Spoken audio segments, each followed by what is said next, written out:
to our session tonight. My name is Michelle Wood. I am from Church of the Ascension in Gaithersburg. I use she, her pronouns, and I'm going to just provide some introduction to our event this evening. I also wanted to introduce, I see that James Black is on the line. James is my friend and colleague from the Ascension Equity and Justice Committee. James and I will be helping to coordinate. I'll provide some introduction this evening, and then James is going to be coordinating and moderating our question and answer after Diane's presentation. James and I and many of the folks on the call here tonight are members of the Church of the Ascension Equity and Justice Committee. And at the end of the evening, our chairperson, Lori Yell, will give some more information about that committee. If you'd like to learn more about other events and activities that we have, Lori will be providing some information about that. I'd like to introduce, I saw our rector at Church of the Ascension, the Reverend Javier Garcia Ocampo is here with us this evening. Hello. And some other leadership at Ascension that I'd like to introduce before we get started. Deacon Rosa Briones is here with us. She's our deacon. I believe also that our seminarian, Tracy Forfa, may be with us this evening, or maybe she'll be joining us. Our senior warden, Kristen Keating. I think I saw Kristen signing on. And Danielle Allen is our junior warden and is also producing this event for us tonight. Danielle is taking care of all of those many technical issues to make this possible, and we're really grateful for her work on that.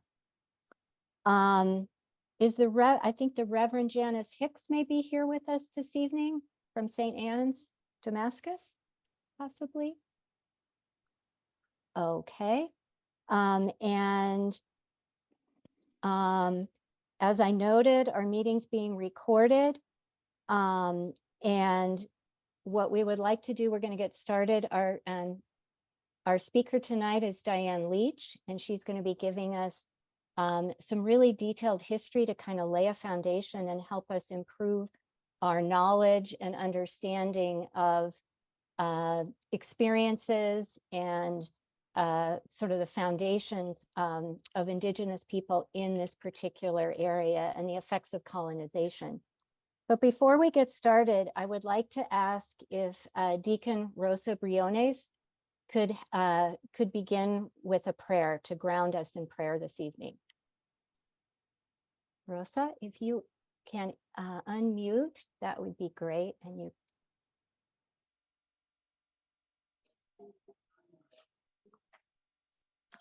Let us pray.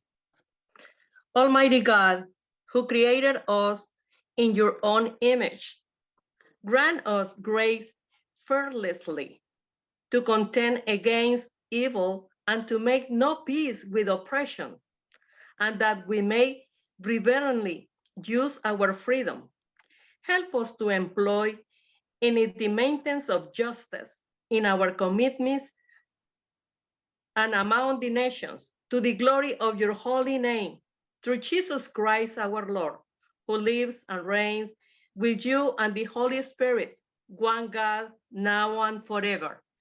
Amen. Amen. Thank you so much. Great. Well, we will soon get to Diane's presentation. I just wanted to say a few words to kind of set the context and a little bit of some of the motivation that kind of got us thinking about this topic, and something that Diane has been working on. I had the great privilege to collaborate with Diane last summer. Several of us participate in the Ascension History Committee, and we were undertaking through the Episcopal Diocese of Washington's Congregational History Program and Project, we were conducting work to understand more about the history of our congregation. And a key focus area was to explicitly name and acknowledge and try to understand connections that Church of the Ascension in Gaithersburg had to slavery through its founding, through members, through its clergy, through its leadership. And so that was a central focus. But as our team was exploring our history, we realized that it would be really, that it was starting to feel a bit incomplete, even though it is there's a lot of details and we barely scratched the surface on a lot of topics, that it would be really incomplete to not consider the people who were here long before European colonists, centuries before European colonists arrived. And we, one of the books that helped ground some of our work was The Church Cracked Open. That book really helped us to think about this in deeper ways. And so as we realized that we also needed to acknowledge, but in some ways do more than acknowledge, really start to learn a bit more about the indigenous people who were here and occupied the area that we now occupy, that our church now occupies, that was also an important part of understanding more about who we are and where we are. And through that work, collaborating with Diane, her research helped to connect us to a local scholar at George Mason University, Dr. Gabrielle Tayak, who is herself a member of the Piscataway people and has done a tremendous amount of research and really helped to provide some context. And in collaborating with Diane and learning more about that, I can say sort of on a personal level, it really helped me to realize just how limited my perspective was. As a white person, I grew up in the West, a product of the education that I received in the late 1960s and 1970s, in some ways, sort of romanticized in some ways Indigenous people. And I think really as we started to learn more and working with Diane, realized just how limited and woefully inadequate my own knowledge was, particularly about people here in this area. So I think we're really fortunate tonight to have Diane give us, sort of lay the foundation and help us to understand a little bit more about the facts of colonization and some of the things that were put in place that then have created some of the systemic and barriers that exist today, to help us understand more about the present time and the situations that have been put in place. Diane is trained as a historian, had a long career with the Indian Health Service, is herself of Indigenous heritage, and has put together a really fantastic presentation to help sort of bridge that gap and provide us a foundation for understanding the past, but not only the past, what we can do in the future and how this influences our society today and some of the systemic barriers that exist. So without any further ado, I'd like to turn it over to Diane to provide us with this history and to lay the foundation for us. Thank you, Michelle. I appreciate that. Good evening, everyone. As Michelle said, I was working with her group about the Indigenous people who lived on the land that our church was built upon. And when I learned that it was the Piscataway Indians and I learned more about them, I was interested in what was happening in the colonial period.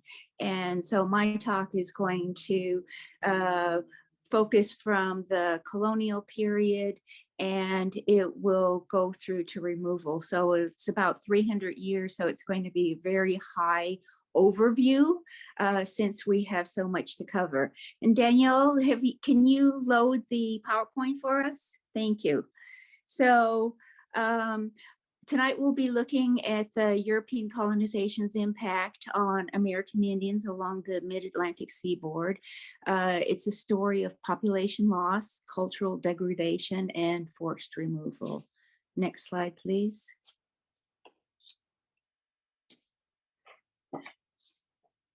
So what we're going to be covering is we're going to talk about the Piscataway Indians, Indian responses to colonization, and then we're going to go back to the beginning. And we'll look at the 1493 Papal Bull, the Doctrine of Discovery, and Indian sovereignty. And we'll look at what individual Indian nations wanted from the New World. And then we're going to talk about the fur wars in the Old Northwest. And that will lead us into the 7 Years' War and the French and Indian War. And we'll talk about the 1763 Royal Proclamation from King George III and Pontiac's Rebellion. I want to talk a little bit about the Iroquois Confederacy because its presence was so powerful during the colonial period. And we'll talk about the Revolutionary War, the creation of the Western Confederacy of the Interior Tribes, and then we'll finish with removal. Next slide. So the Piscataway Indians lived here in the Maryland in the Maryland area. Their tribal name means the people where the rivers blend. They were a part of what the anthropologists refer to as the woodland culture. And some of the characteristics of the woodland culture are that there were established villages, and the Indians practiced agriculture in fields that were close to the villages. They planted the three sisters that we all learned in grade school were corn, beans, and squash. That provided about 40 to 60% of the daily diet.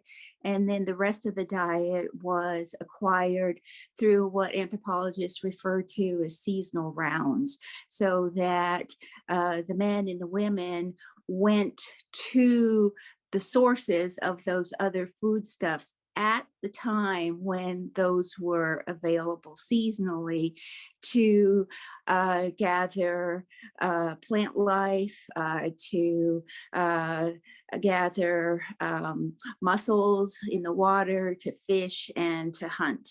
And during the winter time, what they would do is they would break up into smaller groups and they would retreat to the interior.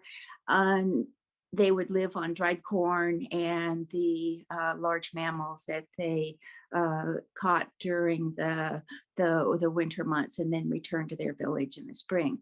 Before I talk about their population decline, I want people to think back 3 years ago when COVID hit in this country. And it was so confusing. It was a lot of fear.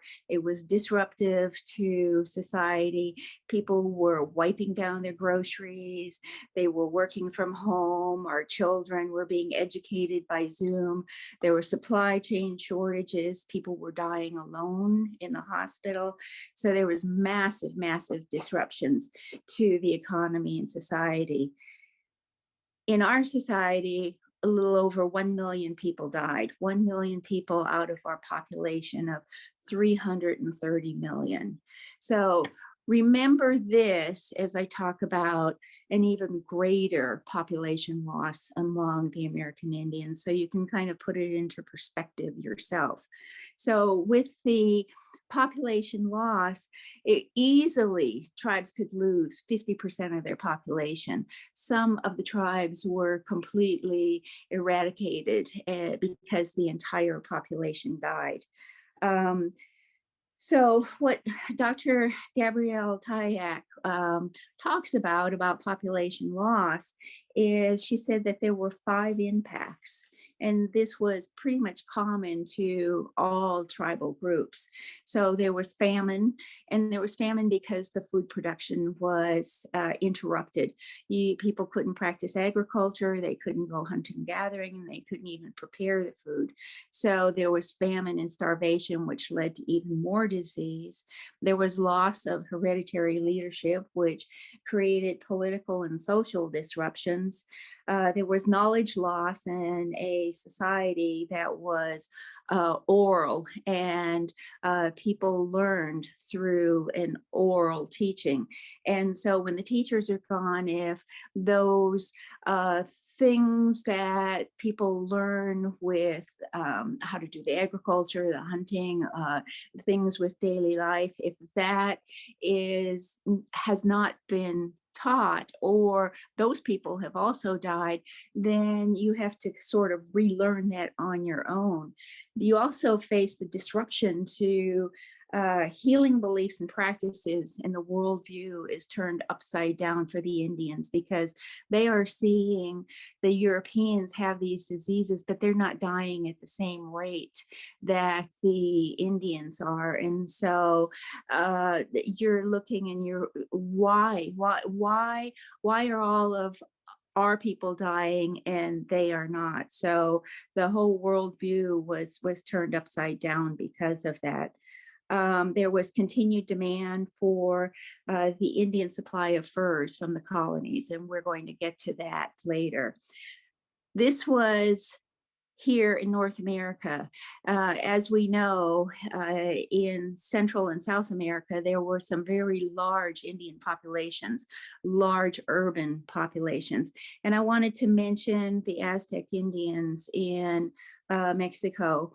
They, and what the population loss meant to them in a society with highly specialized division of labor. They had a 12-volume history of the Aztec history. It was composed of 3 parts. An event was written in Spanish. It was also written in Nahuatl, which is the language from the Aztecs. And then there was an area where the event was illustrated. Well, in volume 12, there were only 3 illustrations in that entire volume that were in color. All the other illustrations were in black and white. And there were only 3 because that's all the paint that was left. The artists who knew how to make paints had all died. And so there was no paint to make these colored illustrations in this book. So in this large urban population with specialized division of labor, that's an example of the population loss from disease. Next slide, please. So when we're looking at the Indian responses to colonization, I want to talk about the small coastal tribes experience. They were pushed off their land, or they lived in small reserves. If their population was severely depleted from war or from disease, they might merge with larger tribes just for sheer survival. Or some of them ended up living life on the margins of society. War was a common response, and during this time period that we're talking about, the big wars were the Powhatan Confederacy in 1622 and 1644 in Virginia. And then after the Revolutionary War, the Shawnee and the Creek chose war to protect their homeland. The anthropologists have several responses that they have documented to colonization. The first one is revitalization movements within a tribe, and that revitalization movement could have a militaristic arm. And so we're going to be talking about 2 of those with the militaristic arm. The first one will be, and both of these are going to be in the Old Northwest area. The first one is Pontiac's Rebellion after the 7 Years' War. And then the second one is Tecumseh and his brother, the Prophet, after the Revolutionary War. The next response is accommodation, whereby European institutions are accepted and mingled with the Indian own institutions and cultures to create a new way of life. The best example of this are the Cherokee people. Their language, they created a written version of their language. They had a Cherokee constitution. They had a written legal code. They had very sophisticated agriculture. It wasn't just the Three Sisters. And their people were educated. But none of this was good enough to stop them from removal in the 1830s.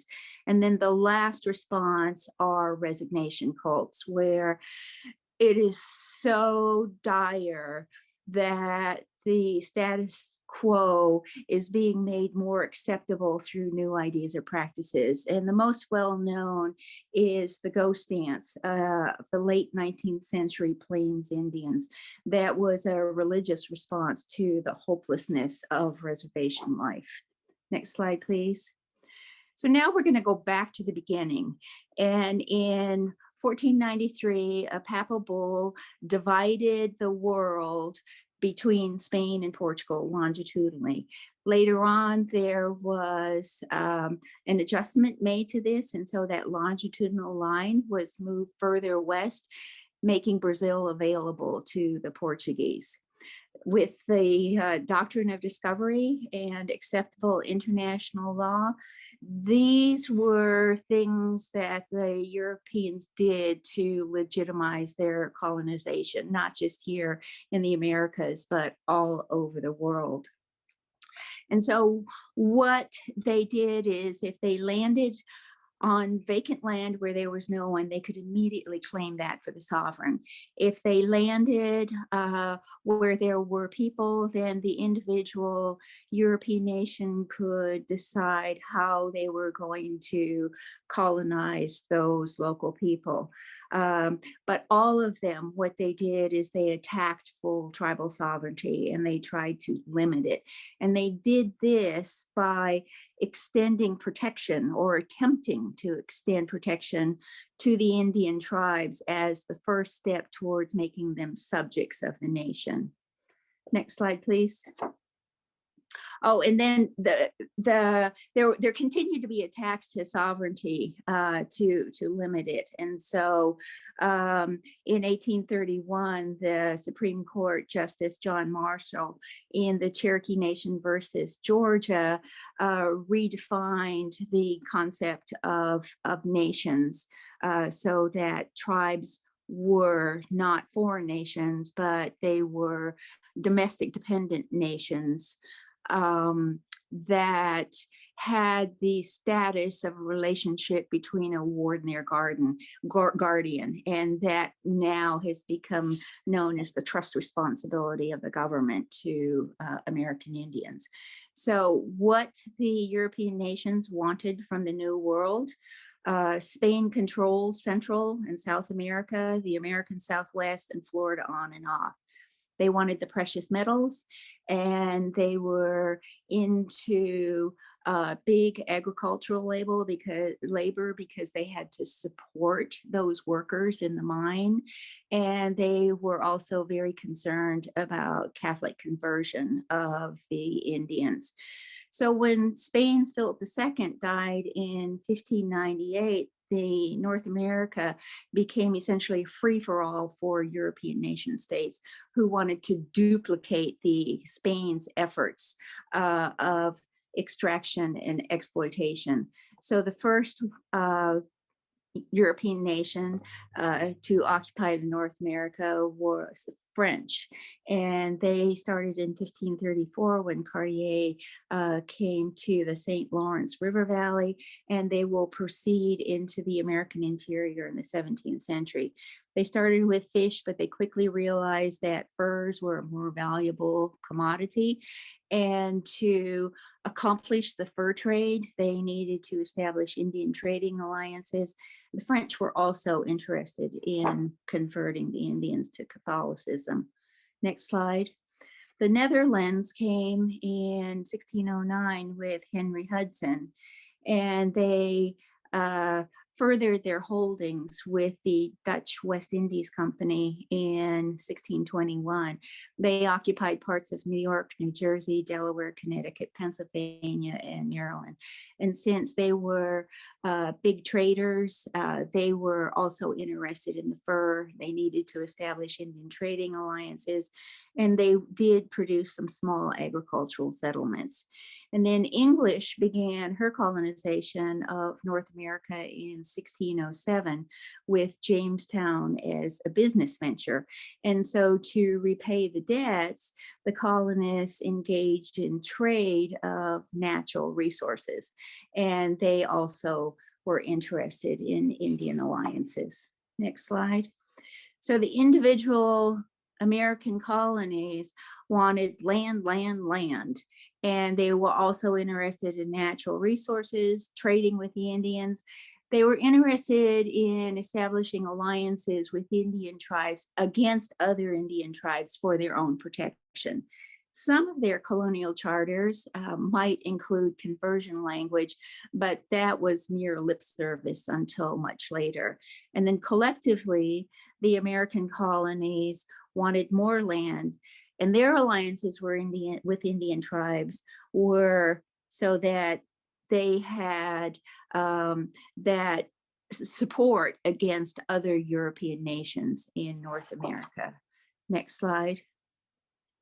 So the fur wars was a huge profitable business in the Old Northwest, and it extended for more than 200 years. So animal fur, especially beaver, was a big industry. The European nations traded furs from Indian tribes for utilitarian trade goods such as metal kettles, knives, guns, needles, fabric, wool blankets, and non-utilitarian goods such as beads, alcohol, and jewelry. And as animals were depleted in New England, the fur trade continually moved west to new sources. And so that is when the fur trade spilled over into the Old Northwest and became such a dominant feature. It began in the 1620s with the French and the Dutch. The French were there until 1763, and the Dutch were there until the 1670s. The Dutch were removed by England in 1664, but they stayed on to handle the day-to-day operations of the now English/Iroquois fur trade business. The Beaver Wars began in the 1630s because each European nation wanted dominance of this fur market. And so the key was alliances. So the French were aligned with the Hurons and other Algonquian speaking tribes, and the Dutch were aligned with the Iroquois and then later the English.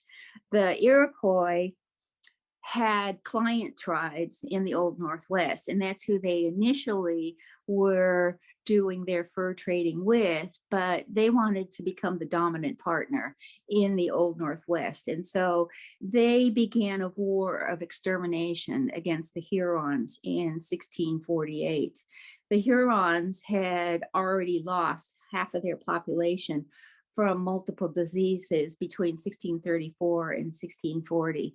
So they ended up being mostly destroyed by the Iroquois nation. And then the fur trade still continued relentlessly in that area. Next slide, please. So we're going to look at the 7 Years' War and the French and Indian War in America. Between 1689 and 1763, there were multiple wars that involved England, France, and Spain. And this culminated in the global 7 Years' War that lasted from 1756 until 1763. It was essentially the First World War because it was fought on multiple continents. The war actually started 2 years earlier in the Americas in 1754, and it was around the fur. France and England both wanted to claim the interior, the Old Northwest, and they each began building forts in the 1750s as a way to stake their claim in this area. In 1754, the French held Fort Duquesne, which is now Fort Pitt, was attacked.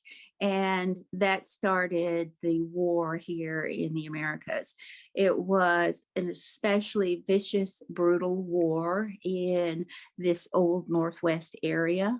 Montreal falls in 1760. And at that time, France realized that they were not going to be able to continue occupying their American land holdings in North America.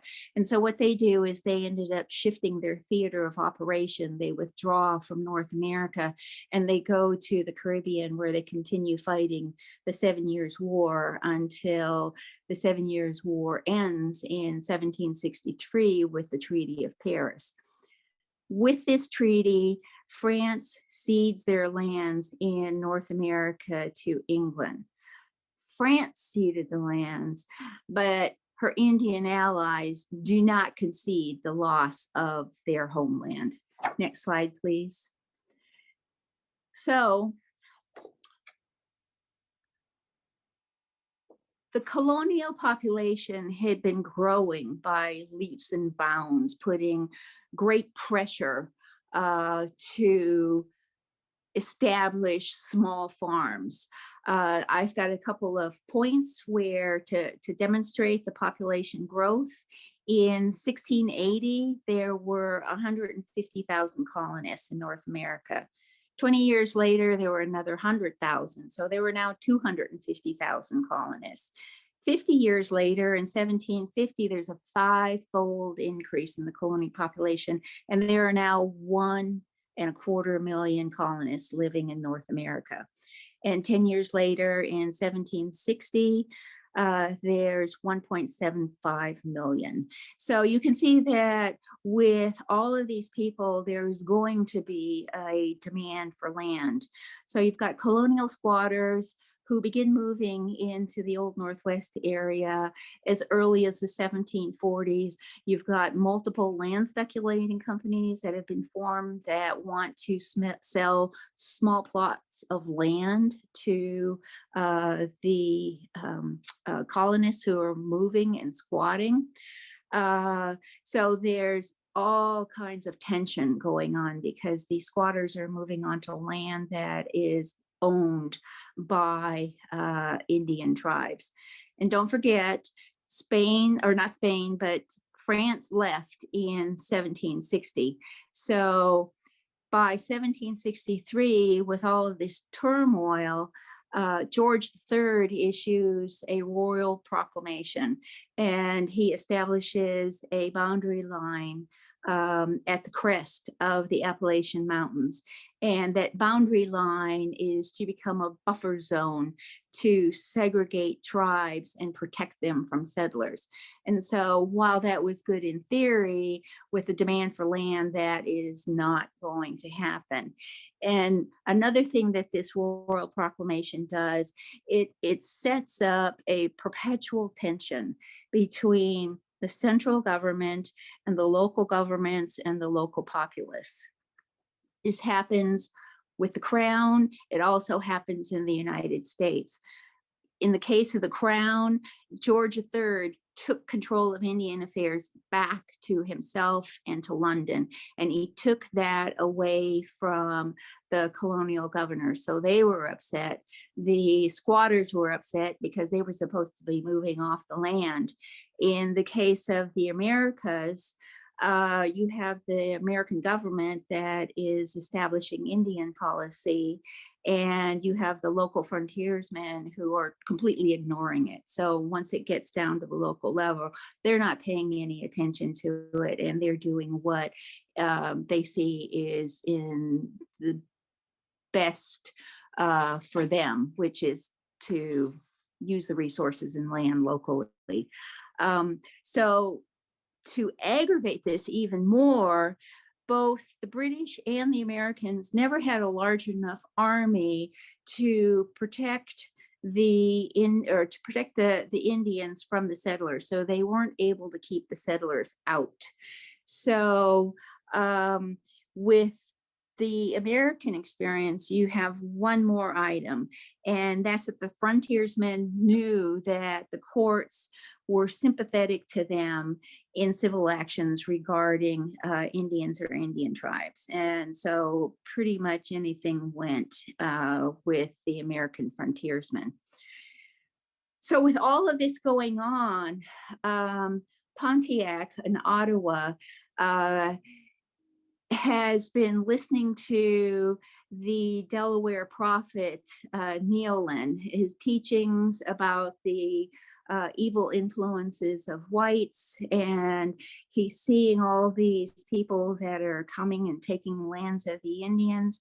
And so the French are gone in 1760, and by 1763 war breaks out. He has established the first pan-Indian alliance, and war breaks out against the English and the squatters. Pontiac was hoping that the French would come to his aid, and when they weren't able to support him as much as he needed, he wasn't able to continue the fighting. So in 1766, he signs a peace treaty. And the one remarkable thing about the peace treaty is it does not cede any land at all. But there's still pressure on getting land in the Old Northwest out of the hands of the Indians and into the hands of the settlers. So in 1768, there's a boundary line treaty at Fort Stanwix signed in Rome, New York. And this treaty opens land that's going to become parts of Western Pennsylvania, Maryland, Virginia, Northeast Tennessee, Kentucky, and West Virginia. Next slide, please. So we're going to look at the Iroquois Confederacy because they were so dominant, both militarily and diplomatically during the colonial period. Initially, there were 5 nations, and they had warred considerably in their history. They came together to form the Confederacy. So they maintained their own distinct national tribal status, their own ways of operating, but they would come together collectively for major decisions.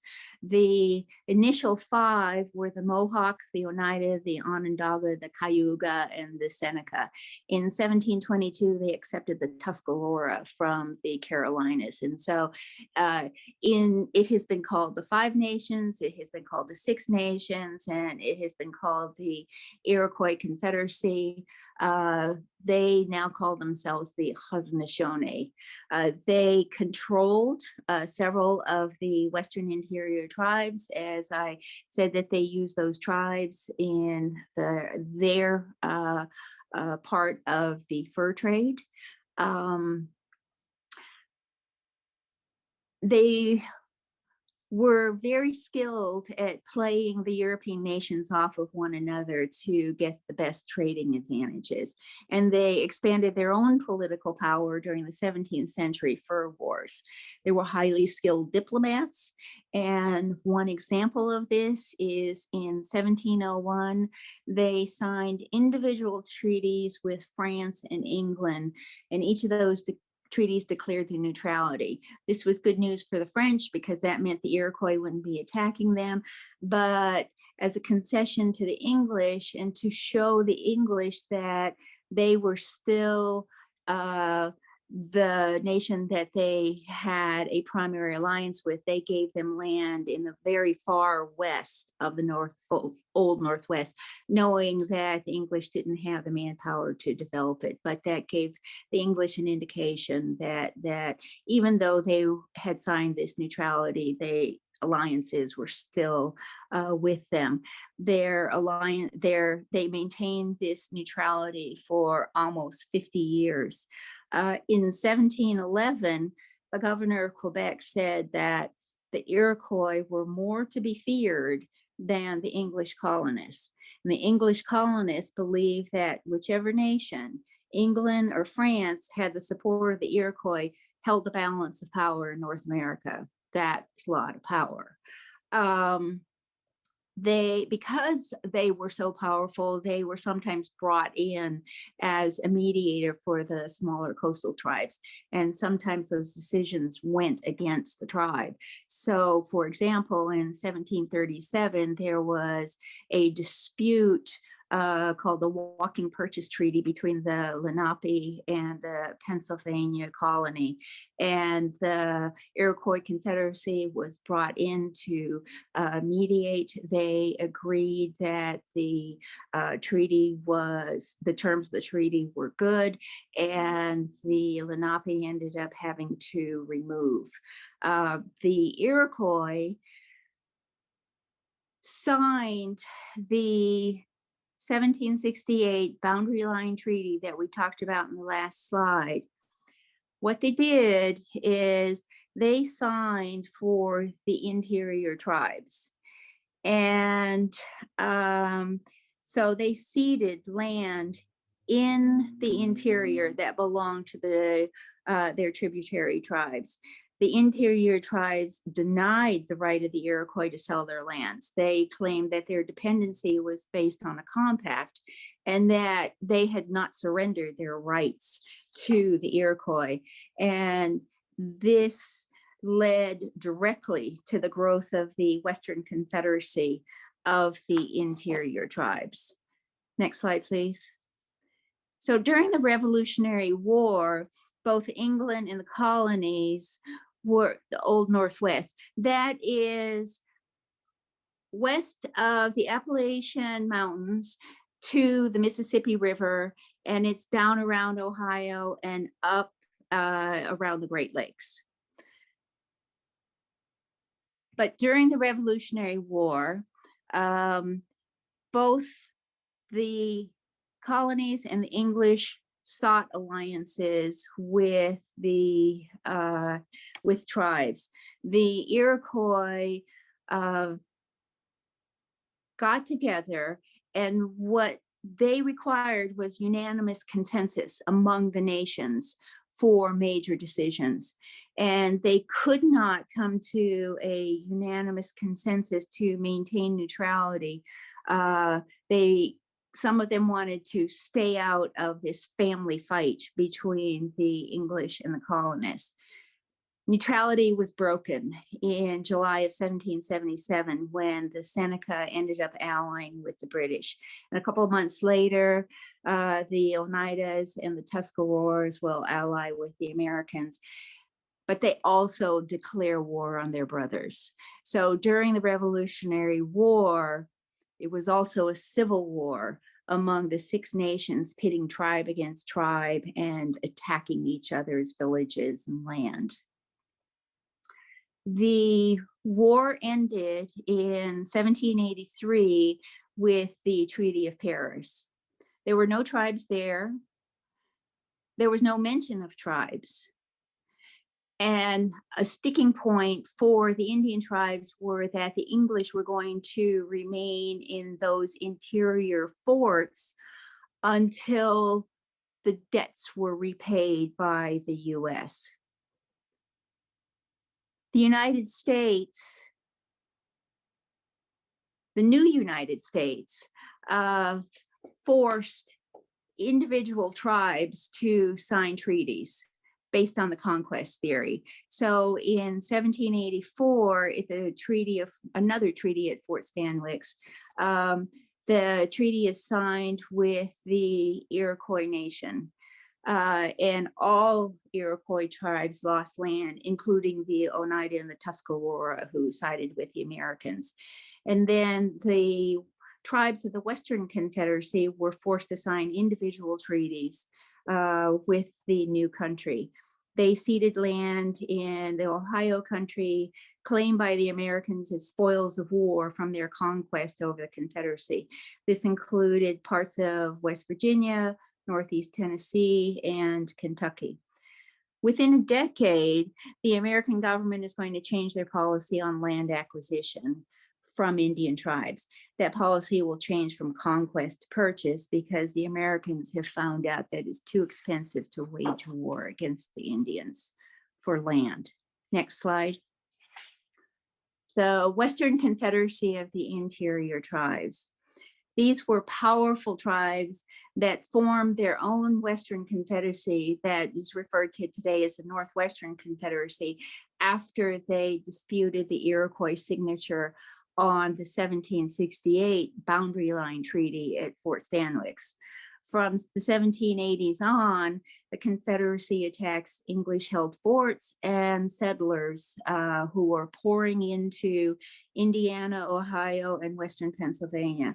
So this area now is shifting from a hotbed for furs to a hotbed for land.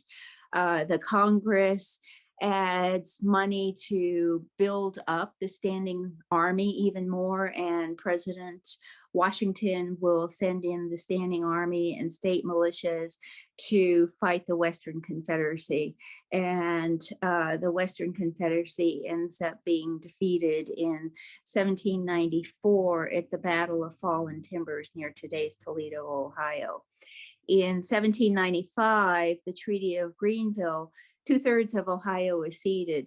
And it is with this treaty that the US changes their policy of land acquisition to purchase. And so when they sign a treaty, they buy the land for a stated amount, but included in the treaty are annual annuities. And the treaties will recognize the Indian right to land, but the US reserves ultimate sovereignty to themselves. So with all this Western turmoil going on, it gives rise to a new pan-Indian alliance under Tecumseh and his brother, the Prophet, and they will wage war against the United States.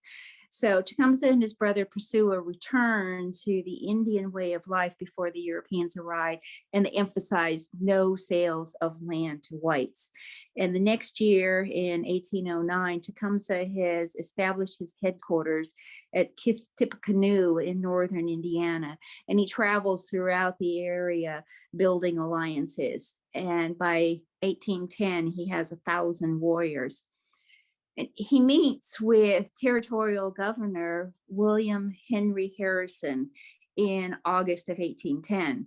The two are sitting together on a bench, and Tecumseh keeps crowding Harrison, who keeps scooting away from Tecumseh.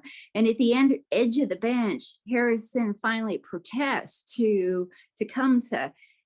But Tecumseh's response to him was, "This is what the white man is doing to the Indian." Harrison ends up destroying Tippecanoe in November of 1811 while Tecumseh is away recruiting. And Tecumseh allies with English troops from Canada, and together they fight, attack multiple American forts until Tecumseh is killed at the Battle of the Thames in October 1813 in Ontario. And this makes way for new treaties to be signed to cede land. Next slide. So now we're going to be looking at removal. And the US had two goals relating to American Indians. The first was to relinquish native title in favor of white usage of lands and resources, because they felt that they could put the land and the resources to higher use than the Indians could. And then the second was to transform Indians into white Americans. One of the earliest proponents for removal was Thomas Jefferson, who believed that segregation would save Indians because it would give them time to assimilate without frontier interference. With the Northwest Ordinance of 1788, that was designed so that territories could be created, and from those territories, new states could be created for the United States. The first territory was Ohio, and so it was our first experiment in national expansion. And it is at this point that I want to talk about the first intersection of tribal policy or federal or Indian policy and federal policy, whereby it is to the advantage of the federal government. So the policy was to convert Indian owned land to public land to be sold. And so this would solve multiple issues for the new government. It would remove the Indians, it satisfies land hunger, and it raises money for the debt-ridden country. So the Indian Removal Act, it passes narrowly in 1830. And much of the Western Confederacy ends up ceding their land, and they move west of the Mississippi River.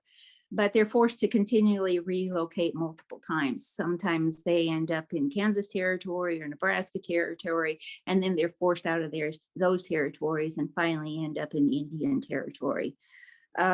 Some will remain in the Old Northwest on small reserves. And there were a number of strategies that Indian tribes used to try to avoid removal from their homelands.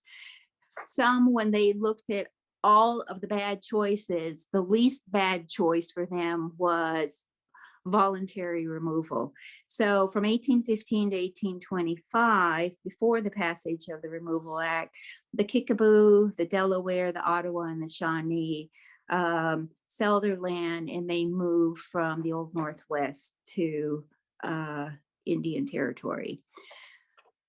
Some tribes will litigate, like the Cherokee. They go to the Supreme Court, they win in the Supreme Court, but Jackson says to the Supreme Court, you can't enforce your decision, and I'm not going to. So the Cherokee end up having to remove too. And then some will pursue congressional appeals, but since the Congress was the one who passed the Removal Act, that's not going to go in their favor either. Next slide. So there were some colonial precedents that our new nation continued. And so some of the policies that we continue to follow were the belief that Indian tribes were separate nations and they were dealt with by treaty according to international law.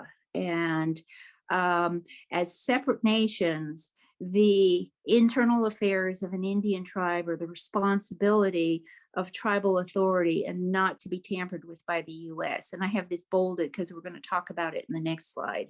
So since the relationship was between nations, the central government, not the states, held control over tribes. And this is the second intersection point of Indian and federal policies aimed to benefit the federal government. And this was a check on states' rights as the southern states were trying to extend state law over Indian tribes. Next slide. So the consequences of following the colonial precedent. At that time, the general belief was that assimilation would occur if individual Indians were educated and if they were taught farming and husbandry and they were converted to Christianity. By 1800, the Eastern coastal tribes were not in my backyard any longer. And so Easterners, especially Christian denominations, could feel a little bit benevolent towards the Indians. So using their own funds plus funding from the federal government, the missionaries went directly to Indian tribes for the purposes of assimilation. So the government couldn't interfere with the internal affairs and authority of a tribal nation, but missionaries, under the guise of assimilation, took on education and conversion. And there's a lot of consequences from that, as we all know. The Secretary of War, Henry Knox, was using the nations to assert states' rights. The removal passes in 1830, and the federal government starts systematically moving to enforce it. The Choctaw were the first of the 5 civilized tribes to be removed in 1830. The Iroquois Confederacy had been dissolved at the end of the Revolutionary War. And again, with the 1788 Treaty of Fort Stanwix, there were small reserves created in New York for the Tuscarora, the Onondaga, and the Seneca and some Oneida. Because the Indians were not represented at the 1783 Treaty of Paris at the end of the Revolutionary War, the Canadian government offered Canadian land to the Iroquois Nation, and the Mohawk and Cayuga took them up on that, and they moved to Canada. Next slide. So we've gone through an awful lot of information. So I've got a wrap-up slide to kind of remind all of us of the high points that we have talked about. Indigenous people were here in the Americas for thousands of years before the Europeans arrived. The Spanish wrote narratives about their colonial exploits, and the other nations read those narratives and wanted to duplicate those efforts. Of course, there wasn't the gold and the silver in North America, but there were other resources that were scarce in Europe, but plentiful in America. And the colonial costs only included labor and transportation to participate in the international market. And profits from those, and it was primarily timber and lumber, were that the profits were converted into liquid capital used to acquire land. And the other resources and the other products for the international market would be, in time, would be tobacco, indigo, and other agricultural exports. The Europeans and the tribal views on land were polar opposites. The English recognized the Indian right of occupancy for their cultivated lands because that met their definition of land improvement. But those lands that they held in common and used for hunting and gathering, the English felt that those lands were vacant and therefore available for purchase or secure through a just war. When the Indian tribes signed treaties, what they were signing, they believed that they were sharing usufruct rights to land used for hunting and gathering purposes. So essentially, when they signed those, they thought that they were giving the Europeans rights to their common lands for hunting and gathering so that they could use those for hunting and gathering too. But the English viewpoint was that the terms were a transfer of land title. So the largest tribes encountered by the English in North America were the 5 or 6 nations, also known as the Iroquois Confederacy, the Powhatan Confederacy, and the Southern 5 civilized tribes. The French and the Dutch had to rely on native alliances because they never had large settlements. The English were here for the land. And when native tribes refused to assimilate, then the Indians were perceived as obstacles. And they were obstacles to be removed because they were in the way of the English perceived divine right to the land and its resources.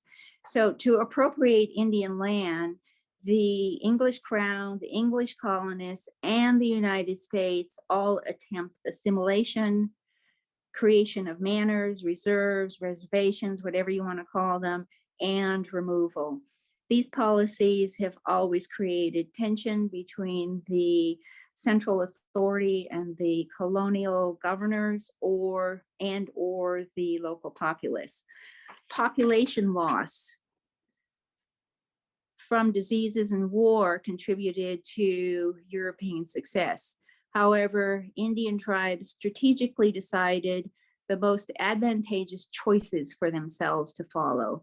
They successfully negotiated with European nations, traded, changed alliances, waged war, or maintained neutrality. Initially, mutual benefits accrued between native tribes and the Europeans, but land pressures led to warfare. Coastal tribes were decimated, tribal members joined larger tribes, tribes were removed, some lived in small reserves, or they lived life on the margins as day laborers, servants, and tenant farmers. Next slide. This next slide is a map that shows where the Indians originated from in the United States and what part of Indian Territory, now Oklahoma, they ended up in. So that's just a visual of all the land that got transferred and where the Indians ended up. And so that ends my presentation, and I want to thank Danielle for writing the slides for me. She always does this for our committee, and she is flawless. Our presentations go without incident. So thank you, Danielle. Thank you very much, Diane. That was marvelous. So much information. And now I will turn the floor to James, who will kind of facilitate some question and answer. I know Diane covered a lot of information, and I'm sure you have, I can see some raised hands with questions already. So James, would you like to coordinate that?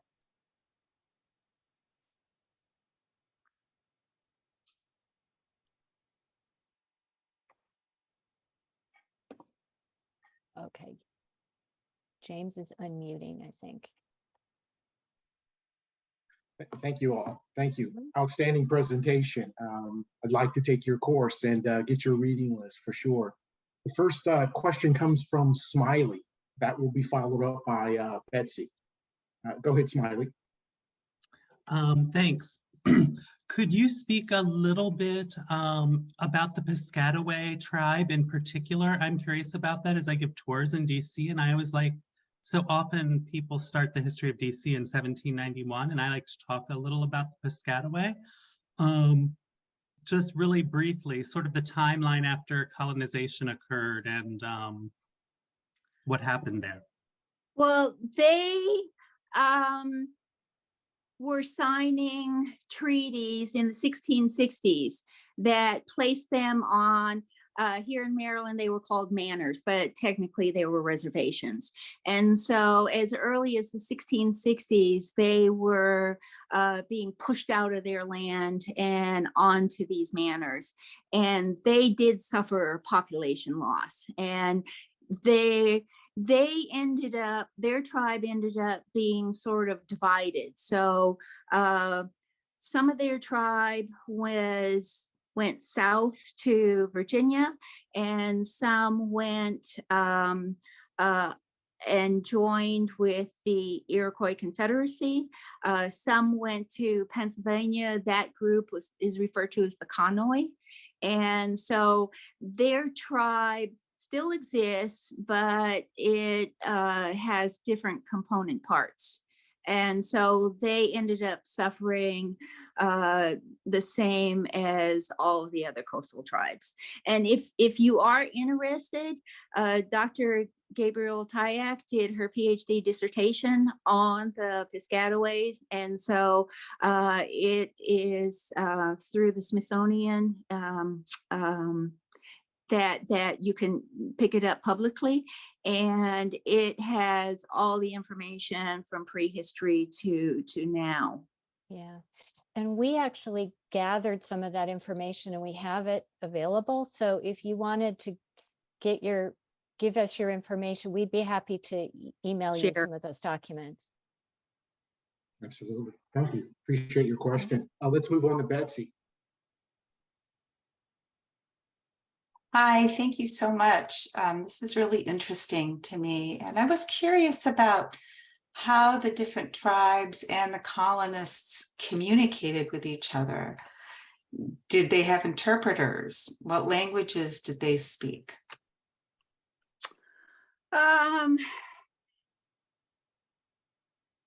I don't know. I know that, you know, there was learning on both sides. So I can't answer that fully, other than to say I know among the Indians they did use sign language. They had some common root stocks, and so it was be like dialects, and so they were able to understand among themselves. So but as far as how long it took for good communication between the colonists and the Indians, I don't know. And of course, there was insufficient communication when it came to signing the treaty documents, when the Indians weren't fully cognizant of what they were signing. I bet. Thank you so much. Native Americans use sign language. Most tribes, when they communicated for all the treaties and everything, they use sign language. We had our own sign language. And so then the French developed sign language, but it came from us. Thank you. Thank you so much. Thank you, Maria. Next up is Holosan.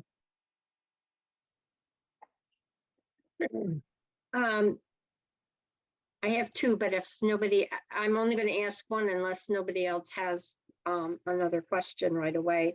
The first question is, do we believe that the Europeans understood when they were negotiating with the indigenous people that the indigenous people had a different paradigm? In other words, the European view was that they were negotiating a perpetual ownership. Yes. As the indigenous people were just thinking they were granting them permission to use the land in some temporary way, or use it as it was available, not just decimate it, but use it the way the Indians use it, which was not to just tear it all up at once. That they were good stewards of the environment because that's the way they treated the land. Do you think the Europeans understood when they negotiated that the Indians that the indigenous people really didn't understand the difference between their paradigms and took it and exploited them knowingly? I think that initially with first contact, that they didn't understand how the Indians perceived the environment, because they came from Europe where land was held in private, or you had the crown owning some crown land. When land was held in private, it was fenced in for the fields or for the cattle. And so they had these ways of thinking about the land, and they could not understand how the Indians felt that the land was their mother, that the land was the Great Spirit's gift to them, and the land was not theirs to own. The land was theirs to use and to live on and to take the resources. And so the Indians couldn't, or the Europeans couldn't understand that. They thought that the Indians' belief in the Great Spirit, that was just primitive thinking. And a lot of them thought of Indians as primitive. And there's been, all kinds of ways that Indians have been perceived and interpreted in history. But they believed that they were primitive, that they were savage, that, they couldn't understand. And because they were coming from an area where, the Bible had said to increase, and the Indians were not increasing, they felt that, they essentially didn't know how to live. And that was initially. Later on, I'm sure that there was more of an awareness, but at first, no. Thank you. Thank you, But they Hollis. still took land as much as they could. Yes. Thank you, Hollis. That I was a mean, good question. calling people savages is one way you can justify in your own mind doing something wrong to them. Yeah. Yes. Thank you. Yes. Yes. I appreciate that. I had a question earlier. Earlier, you spoke about population loss. Can you give us some scope as to how many Native Americans there were, I guess, prior to Columbus, and how many there are today, to give us some context? I can give you some figures from before, but that's back when I was studying 30 years ago, and so I'm sure that there's been new studies on the population, but back 30 years ago, they were estimating, populations of possibly 100 million from North to South America. Today, according to the U.S. Census, there are roughly 5+ million Native Americans. Now, you have to understand that with the U.S. Census, that's self-reporting. And so that number is going to be different from the number that the federal government uses related to this trust environment when they are providing educational or medical or whatever. And then you have to prove that you have Native American blood. And so that number is less than what the U.S. Census is, which is self-reported. But the U.S. Census number is a little over 5 million in the United States. Thank you, Diane. That does give us some scope to the decimation of our Native American population. David Yell has a question. Thank you.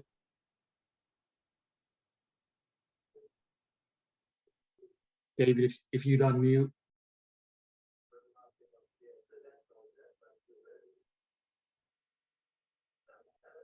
Not so much a question as a statement. I'm French Canadian descent, and I'm 12% indigenous population in my genealogy. And my ancestors were French Canadian voyageurs. They were out there real early, way into the interior. Yes. The Indians and everything else. And what I found, I looked at that closely too. The way the British and the French looked at the Native Americans was so different. It was. The word sauvage in French, which is savage, does not carry the same connotations to the French. To them, sauvage meant they lived in the wild. Right, in a natural state. Not that they were savages. And the other thing, there were battles the French and the British had, and the Indians were very brutal. Yes. Sometimes. And one time, one of the British commanders said to the French, "Can't you control your people?" And I'm like, they're not our people. As a matter of fact, I grew up in Western Mass where the Deerfield Massacre was, and it was in the French-Canadian War. And they always picked that there were a bunch of French Canadians coming down with a few Indians and, invading Deerfield, Massachusetts and killing everyone and walking off with a lot of them, bring them back to Canada. But no, it was different that way. There were like, they figure there were about 6 French Canadians and about 150 Indians. And they came down in February just like a special forces troop, And as far as I'm concerned, both sides are crazy, both the French and the British. They were so much into the strict religion and this and that. And the Indians had what they call mourning wars. And if a woman, an older Indian woman, had lost a son or something, they would want a mourning war for her. What they would do is they would go in and capture someone. And if they liked you, they kept you as one of the family. If they were okay, but nothing special, you were like a slave. If they didn't like you, they'd kill you immediately. And that was what the Indians did, and that's what the French did. But and the other thing, in the US, we just took the land very, very, very gradually from Native Americans. And that didn't happen in Canada. The French were out there and the British perceived them as having control with all these Indian subjects, which they weren't their subjects, you know. Right. So the British had a mixed up view of what was going on out there. So just Well said, David. Well said. We appreciate that. Can I go back to Hollis since she's pretty much read in on the subject and get her follow-up question? Thank you, David. Thank you. I'm getting the best education I've ever had about Indigenous people tonight. Did learn a little bit about it in at seminary, but I had a question about the Iroquois Confederacy. I understood. I lived in Onondaga County. Mhm. And that was the meaning of Onondaga is keeper of the council fire. So Yeah. the other tribes came to our area to, when they needed to decide something, they came Yes. to the Great Council Fire. Yes. And that's what I learned, you know, through school. I also learned that they had a kind of democracy about their, which you've already basically described, that that the formers of our Constitution used some of that as a model for the way they designed our Constitution and our democracy. Right. Did you find that? They also sort of described that during Valley Forge, when the American troops were starving, that I'm not sure which exact tribes, but some tribes, perhaps the ones that sided with them, the Tuscarora, I think, and you said maybe the Seneca, Yes. or the Cayugas, came down, brought corn and things for Valley Forge to help stem the starvation at Valley Forge. Do you find that in your? Yes, I did.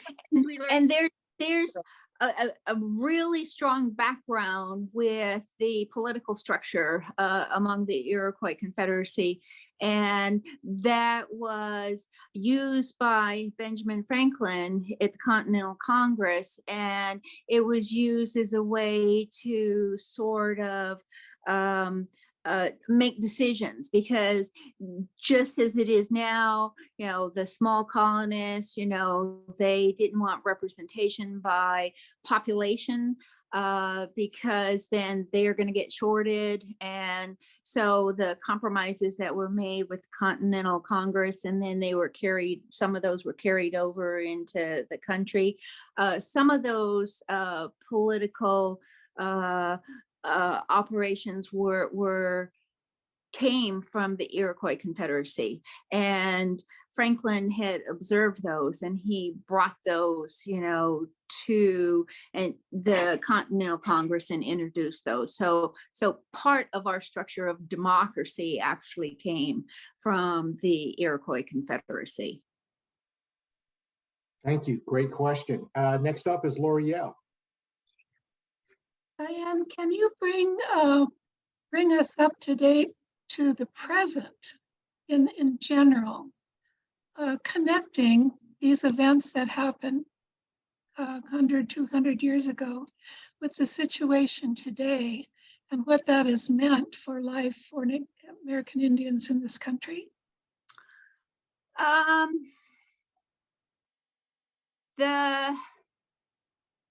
the treaty making stopped in 1871, and anything that happened after that was done in full Congress or by executive order. So there has been a lot of activity through executive order. There were a lot of protections for Native Americans in the courts, and the courts ruled in favor for them with a lot of variety of laws that or cases that were brought before them. They are less inclined to do so now. Having worked in the federal government, what was passed into legislation was tribal consultation. So as far as working with federal agencies, the agencies are supposed to have consultation with the tribes about the budget. And so you gather from the tribes what their interests are, what their needs are, and you try to incorporate that into your budget. So when I worked for the Indian Health Service, we were working on multiple budgets because in addition to doing what all the other agencies were doing, we were working even another year out because we were consulting with tribes with what their needs were and what could be done for them. And the Indian Health Service and the Bureau of Indian Affairs had been doing that for quite some time. When Obama had a executive order saying that all of the federal agencies had to consult with the tribes in preparing their budgets. So that has been helpful to the tribes, that they now have a say-so in the funds that are coming their way and being addressed by them. So it's not just through the BIA, but it's through other federal agencies too, whether it's justice or like agriculture or lands management or anything like that. So that has been helpful to the tribes. There was awareness during the civil rights era. So the American Indian movement came about, and there was a lot of progress made from that. And there appears to be more grassroots activity now occurring with like the Standing Rock pipeline. So there's still a lot going on in Native country. Javier, would you like to ask a question, or do you have a comment at all? We know your original country of origin is Mexico, which had some distinct Indian tribes, some of the greatest populations on Earth. Any comments or observations? I was just very interested in when what she was, you, Diane, was mentioned about the Nahuatl and the Aztecs. Yes. Because we did the same thing in Mexico to Right. all the Native Americans. Right. Well, and what I didn't say, because I was trying to keep my presentation, short to stay within the time limits, is the Spanish portion of the Codex was equivalent to like a PG, because they did talk about the colonization, which was, had brutality. But when it was translated into Nahuatl by the Indians, was no holds bar, and they told the gory details about what was happening to their people. So now that Florentine Codex has been preserved and is available for review, now we get the native voice that is coming through with what actually happened and just how bad the Spanish colonization was for them. And then, as I said, then there were the illustrations about particular events. So it was somewhat of a subterfuge on their part because the Spaniards didn't know that they were doing that, but they were able to get their story across. And it wasn't until centuries later that we're starting to learn some of those, just how bad it was. Thank you, Diane. Next up is Debbie. Thank you. Hi, I really enjoyed your presentation. I've noticed that the National Park Service or the national parks seem to be ceding over control. I don't know the legal term or whatever, but more giving control to native tribes that know specific areas because those lands were theirs, and they know how to take care of it. Yes. So basically letting them take care of it. I don't know if it's giving it back to them, but it's national park land, so it's not private land anymore anyway. Right. I've seen a little bit of that too. So that the tribes are able to make decisions about what's happening on those national lands. And of course, some of those national lands used to be theirs too. And there seemed to be a movement. I just read an article, and it was in land in Virginia where private or nonprofits had basically over years bought up land and then have basically given it back to the native tribe there. And this was in Virginia specifically.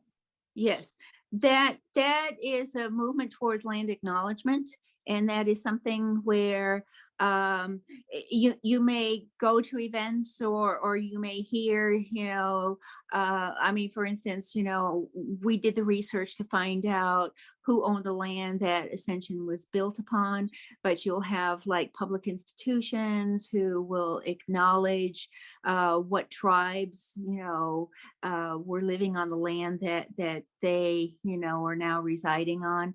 And what the Indian tribes would like to see that you don't just provide lip service, that, oh, we know you lived on this land, but that you make some sort of commitment to, assist the tribes who did live on that land. And in some cases, that commitment has gone to assisting in Indian buyback. So there's the donation of money to buy back land, and the Indians themselves are raising funds to buy back their land, because later on in our country, when we do have reservation land and then they break it up into allotment, and the reservations are done in little quarter parcels, that you have whites who are living on what used to be reservation land, but it's now been allotted. So you've got intermingling of white people living on the reservation as well as Indians. And so you have Indian tribes who are buying back as much of that land as they can. So there is an interest in getting back some of the original land. And a lot of the reasoning is to preserve a natural resource or a natural, important thing, so that it's not, the land isn't destroyed or yes. I wish I could remember where this is, but it was, it's fascinating that they found a way to be able to give the land back. Yes. In the interest of time, we're going to go ahead and move the session back over to Michelle, who was our host this evening. And I understand Padre will be giving us a closing prayer. I appreciate Diane Leach's excellent presentation. I really would like to follow up in November and see if she will bring us up to date on some other current activities, and perhaps provide us with a reading list between now and then, so that we can become better educated. With that said, I'll pass the mic back over to Michelle. Thank you. Great. Thank you very much, James. Thank you, Diane. Wanted to add my thanks, and thanks to all of you for your good questions and all. So I will actually turn back to Lori Yell, the chairperson of the Equity and Justice Committee. Lori, I think you had some final comments, and then Padre Javier will lead us in prayer as we go on our way this evening. Thank you, Michelle, and thank you for co-moderating and for your presentation. We will be following up with our connection with Indigenous peoples, with American Indians. We have some plans. Ascension has some plans for partnership with the Pine Ridge Reconciliation Center in Pine Ridge, South Dakota.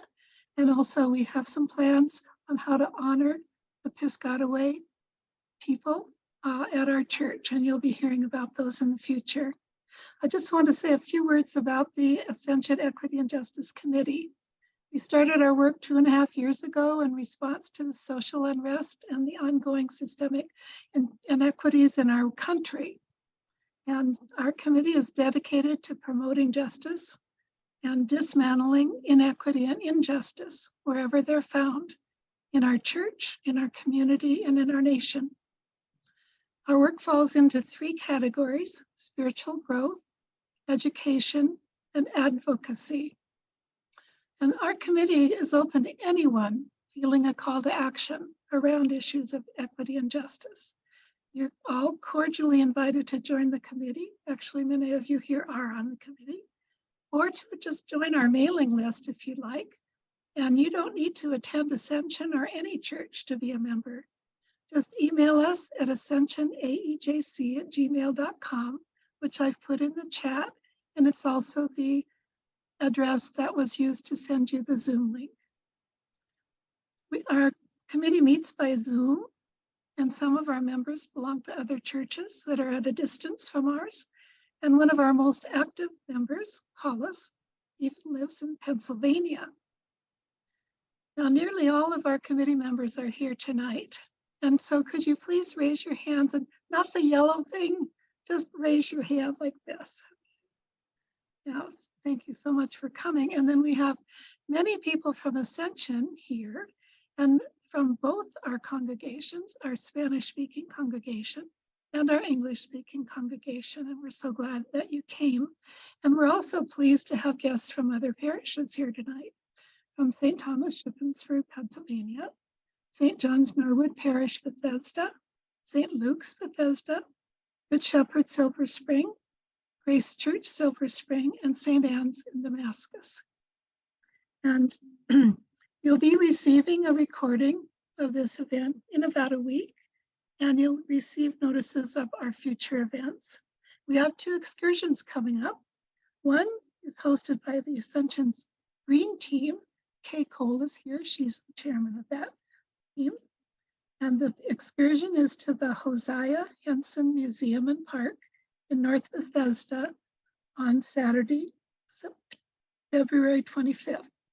And the other excursion, hosted by the AEJC, is to the National Museum of American History on the National Mall on Saturday, March 25th. And we're also planning some Zoom events in the coming months, and we hope to see you there. And with that, I'll turn the meeting over to our rector, the Reverend Javier Ocampo, for the closing prayer. Thank you, Lori. And I'm gonna share my screen. Can you see it? Perfect. Let us pray. Earth teaches stillness as the grass are still with light. Earth teaches suffering as old stones suffer with memory. Earth teaches humility as blossoms are humble with beginning. Earth teaches caring as the mother who secures her young. Earth teaches courage as a tree which stands all alone. Earth teaches limitation as the end which crawls on the ground. Earth teaches freedom as the eagle which soars in the sky. Earth teaches resignation as the leaves which die in the fall. Earth teaches regeneration as the seed which rises in the spring. Earth teaches to forget ourselves as melted snow forgets its life. Earth teaches to remember kindness as dry fields weep with rain. Now we say all together. I know you're muted, but you can follow. Lord, it is night. The night is for stillness. Let us be still in the presence of God. It is night after a long day. What has been done has been done. What has not been done has not been done. Let it be. The night is dark. Let our fears of the darkness of the world and of our own lives rest in you. The night is quiet. Let the quietness of your peace enfold us, all dear to us, and all who have no peace. Let the night herald the dawn. Let us look expectantly to a new day, new joys, new possibilities. In your name we pray. Amen. Thank you. Good night, everyone. Thank you for coming. Night.